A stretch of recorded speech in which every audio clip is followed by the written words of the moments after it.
নমস্কাৰ মই পল্লৱ কলিতা আমাৰ এডুকেশ্যন চেনেল ইউনিক সায়েন্স টিউটৰিয়েললৈ তোমালোকক সকলোকে স্বাগতম জনাইছো আজি মই সলিউশন পাৰ্টটো ডিসকাশন কৰি আছো আৰু মই আজি এবনৰ্মেল মোলাৰ মাছ আৰু ভেন্ট অফ ফেক্টৰ সহায়ত আমি কিছুমান প্ৰবলেম ডিসকাশন কৰিম আৰু এই ভেন্ট অফ ফেক্টৰ যাক আই বুলি কোৱা হয় it express the extent of association or dissociation of solute in solution so কিমান extent এটা সলিউট তোমার সলিউট অ্যাসোসিয়েশন হৈ আছে আৰু ডিসোসিয়েশন হৈ আছে ইন সলিউশন আমি এটো গম পাম so Van't Hoff factor also is the ratio of observed colligative property this is observed means experiment কৰি যেটো colligative property হয় এটো কৈছে experimentally observed colligative property to the normal or calculated colligative property this is I is the ratio of observed colligative property versus normal colligative property again colligative property is inversely proportional to the molecular mass বা molar mass so এখানে observed colligative property itu 1 by কি হৈছে observed molar mass again normal colligative property আমি কি লিখিছো normal molecular mass আমি ইয়াপা দেখিছো যে observed colligative property is inversely proportional to the or observed molecular mass ঠিক আছে normal colligative property inversely proportional to the normal molecular mass so this is the very important so next is if observed colligative property is less than normal colligative property or observed molecular mass greater than normal molecular mass the solute is associated যেতিয়া মানে observed colligative property যদি কমি যায় আমি গম পাইছিলো colligative property generally depends upon the numbers of solute particles in the solution যেতিয়া এটা solute in solutionত associate হৈ যায় তেতিয়া কি হয় after dissolving in solvent এই সলিউটটো কি হয় সলিউশনত কি হয় associate হৈ যায় associate হৈ যোৱাৰ লগে কি হৈছে সলিউশনটো কি হয় নাম্বাৰস অফ সলিউট পাৰ্টিকলস কমি যায় সো নাম্বাৰস অফ সলিউট পাৰ্টিকলস কমি যোৱাৰ লগে কি যায় colligative properties কমি যায় দেন কাটকে নরমাল colligative property কে যদি colligative property যদি কমি যায় সলিউশনটো তেনে হলে কি হয় observed molecular mass is greater than কি হৈ গল তোমাৰ normal molecular mass হয় আৰু তেতিয়া সলিউটটো কি বুলি কওঁ আমি associate বুলি কওঁ again সলিউটটো কি হয় in solution of jetia dissociate hoy the numbers of solute particles in the solution increase hoy jay so numbers of solute particles jeti bahi jay tetia ki hogol tomar observed colligative property to increase hoy jay so therefore so observed colligative property is greater than normal colligative property so normal colligative property mane ki hoy jodi ami solution to ideal solution hoy tetia ki hoy solute or solute black ki hoy associate no dissociate no hoy tetia he solution to jetu colligative properties hoy take koise normal colligative property or observed colligative property jeti greater than normal colligative property হয় তেনেহলে কি হ'ব observed molecular mass less than normal molecular mass the solute to কি হয় dissociate হয় this is very so I formula আমি পাই গলো observed colligative property divided by normal colligative property or normal molecular mass divided by observed molecular mass so কৰা হয় so calculation of degree of dissociation or association first step to হৈছে calculate vent of factor using above equation আমি যে ইয়াত দুটা ইকুৱেচন আছে এই দুটা ইকুৱেচন ইউজ কৰি আমি ফাৰ্স্ট কি ডিটাৰমাইন কৰিলো I ভ্যালু ডিটাৰমাইন কৰিলো okay next আহি গল write the dissociation or association equation তাৰপিছত আমি কি কৰিব লাগিব সেই যে ইকুৱেচনটো দিয়া আছে ইকুৱেচনটো সেই ইকুৱেচনটো আমি লিখিব লাগিব এই হ'ব পায় association equation হ'ব dissociation equation হ'ব পায় next starting with 1 mole আমি first starting initial state to আমি 1 mole বুলি ধৰিলো আৰু assuming alpha be the degree of dissociation or association alpha to আমি কি বুলি ধৰিলো degree of association dissociation বুলি তেতিয়া কি হ'ব the actual numbers of particles is equal to কিমান হ'ব this is I যদি vent of factor হয় so this is actual numbers of particle divided by 1 1 মানে কি initially আমি কিমান মল লৈছো 1 মল ধৰিছো so that means last solution to actual numbers of particles is equal to তোমাৰ কি হৈ গল I into 1 হৈ গল so ইয়াত আমি actual numbers of particles determine কৰিম আৰু actual numbers of particles determine কৰাৰ পিছতে আমি alpha value to determine কৰিব পাৰিম this alpha যদি degree of association হয় তেতিয়া আমি তাক percentage of association বুলি কম যদি alpha যদি degree of dissociation হয় তেতিয়া আমি তাৰ ভ্যালুটো আমি কি হলে কনভাৰ্ট কৰিব পাৰিম percentage of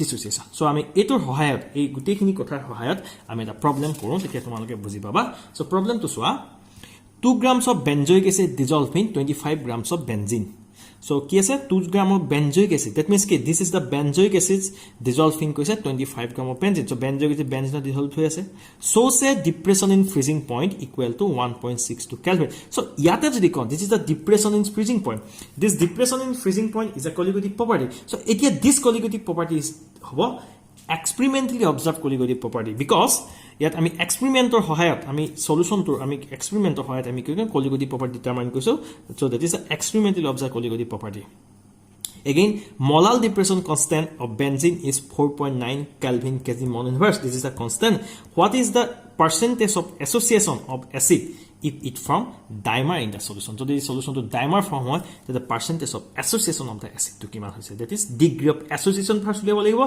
যদি alpha degree of association alpha value to উলিয়াব লাগিব, তাৰপৰা তাক percentage লৈ আমি convert কৰি দিওঁ, তেতিয়া percentage of association আমি determine কৰিব পাৰিম. Next হোৱা, so যেহেতু benzoic acid is dissolved in 25 gram of benzene, that means কি benzoic acid যেতিয়া আমি dissolve হৈছে benzeneত, so benzoic acid কি হৈছে due to hydrogen bonding ৰ কাৰণে কি হৈছে হেতি dimer form কৰি আছে. So আমি last class of তোমালোকক দেখুৱাইছিলো, this is a benzoic acid that benzene dissolve it from dimer due to কি hydrogen bonding. So the dimer যেতিয়া form হৈ গৈছে কি হৈছে, solution to the dimer form হৈ গৈছে, তেতিয়া numbers of solid particle in the solution কি হৈছে তোমাৰ decrease হৈ গৈছে. So আমি benzoic acid আমাৰ aim to হৈছে percentage of association উলিওৱা. So এতিয়া আমি first কি কৰিব লাগিব, first আমি যেটো percentage of association উলিয়াবৰ কাৰণে আমি first কি determine কৰিব লাগিব, I value to determine কৰিব লাগিব. So I value to determine কৰিবৰ কাৰণে আমি কি লাগিব এতিয়া, normal molecular mass and observed molecular mass. So normal molecular mass to কেনেকৈ determine কৰিব, this is the theoretically calculated molecular mass. So এটো আমি determine কৰিব পাৰিম benzoic molecular mass to হৈছে তোমাৰ benzoic acid molecular mass to হৈছে তোমাৰ ইয়াৰ normal molecular mass, আৰু observed molecular mass to কেনেকৈ পাইম আমি, ইয়াত যিখিনি ভ্যালু দিয়া আছে সেই ভ্যালুখিনি সহায়ত আমি যেটো molecular mass পাম হেতু হ'ব experimentally observed molecular mass of the solution containing benzoic acid in dissolved in benzene. The first আমাৰ if experimentally observed molecular mass determine কৰা. So ইয়াত given আছে WB. So given আছে WB, this is WB is the mass of benzoic acid, this is 2 gram. Next আছে dissolved in 25 gram of benzene. So WA mass of benzene is equal to 25 gram. So again this is a depression on freezing point. So this is freezing point del TF is the depression on freezing point is equal to 1.62 Kelvin. Next, molar depression constant of benzene KF dia ase 4.9 Kelvin kg mole inverse.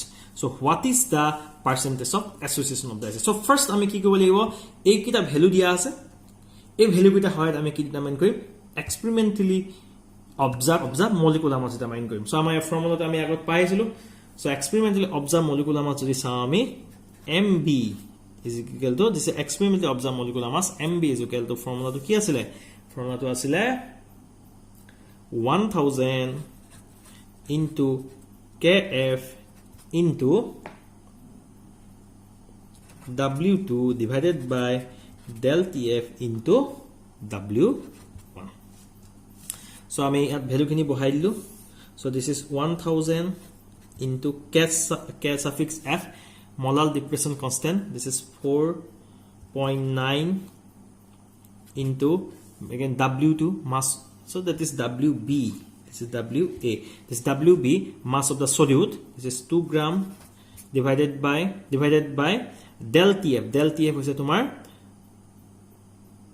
depression in freezing point 1.62 into WA mass of the solvent, this is 25. So ইয়াৰ সহায়ত আমি calculation যদি কৰো, calculation কৰি ইয়াৰ ভ্যালুটো পাম 242 gram per mole. This is the experimentally observed molecular mass. আমি ইয়াৰ এক্সপেৰিমেন্টৰ সহায়ত এটো পাইছো. Okay, so next আমি চাও এতিয়া calculated or normal molecular mass of benzoic acid. So benzoic is a formula here C6H5COOS.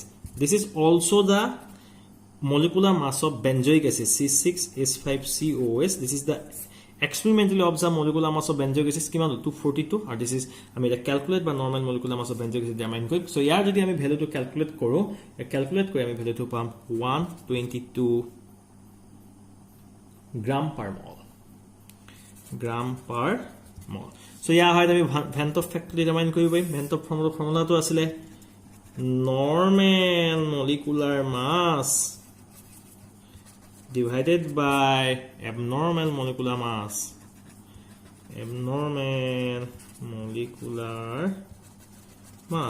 So normal molecular mass to আমি পাই গলো, কিমান আছে normal molecular mass, আমাৰ normal molecular আছে 122 gram per mole. Again, this is the of abnormal molecular mass. This is also called abnormal molecular mass. This is 242 gram per mole. This is also called abnormal molecular mass বা observed molecular mass. This is yak ami ki boli koy MB is the this is called abnormal molecular mass. Abnormal boliu koa hoy ba observed molecular mass boliu koa hoy. So that means here value to pai gelu 0.504 I value. This I is less than 1. So the I value to less than 1 hoy that solid to solution not ki hoy associate hoy. This is very important. So etia ami I value pai gelu Van't Hoff factor pai gelu. So etia ami Van't Hoff factor jodi pai jao aru jodi alpha jodi degree of association hoy tenale ki ami first to hogo this is benzoic C6H5 COOH. So this dimers form hoy then here two molecules of ki ase benzoic acid ase. So this is C6H5COOH whole 2. So initially ki ase initial state of tuma ki ase here numbers of moles kiman ase initial state of ami 1 mole boli dhorisu. Next state ahi gol tuma after association jodi alpha is the degree of association hoy then 1 yaba alpha association hoise so 1 minus alpha this is 2 ase associate hoise the alpha by ki hoise 2 hoise. So that means initial 1 mole ase so after this association of ki ase 1 minus alpha is alpha by 2. Why alpha by 2? Because yat ki ase duta 2 moles ki ase 1 mole form hoise ketika yat alpha by 2 hoise মানে আধা হৈ গৈছে এখানে ইয়াত alpha by 2 হৈছে. Next হৈ গৈছে total নাম্বাৰস of molecules বা টোটাল নাম্বাৰস অফ আমি এটো ইনিশিয়াল মলস বুলি কওঁ. সো আমি ধৰি লৈছো ইনিশিয়াল মলস আমি 1 মলস বুলি ধৰিছো আফটাৰ এসোসিয়েশনত কিমান মল আছে 1 minus alpha moles benzoic acid আছে সলিউশনটোত আৰু তোমাৰ কি আছে alpha by 2 কি আছে ডাইমাইস ফৰ্মত benzoic acid আছে. So next total numbers of moles after association. So total solution to কিমান আছে total number of moles after association. Total numbers of alpha association কিমান হ'ব after association numbers of mole কিমান আছে this is 1 minus alpha কি association হোৱা নাই divided by alpha by 2 যিখিনি associate হৈছে solution to. So ইয়াৰ পৰা আমি ভ্যালু টো পাই গলো 1 minus alpha by 2. So next আমি কি পাও আমি এটা ইকুয়েশন আছে I is equal to কি দিব পাও actual numbers of molecule in the solution. So in the solution actual numbers of molecule কিমান আছে 1 minus alpha by 2. This is total numbers of alpha association in the solution কিমান আছে 1 minus alpha by 2. This value to তোমাৰ কি হৈছে this is the actual numbers of particles in the solution. So this is the 1 minus alpha by 2. Initially kiman numbers of moles 1 ase so therefore divided by 1. So next step jodi ko I value to ami paisilu kiman 0.504. This is the value of I value to paisilu ami kiman 0.504. So again is equal to hoy gol tumar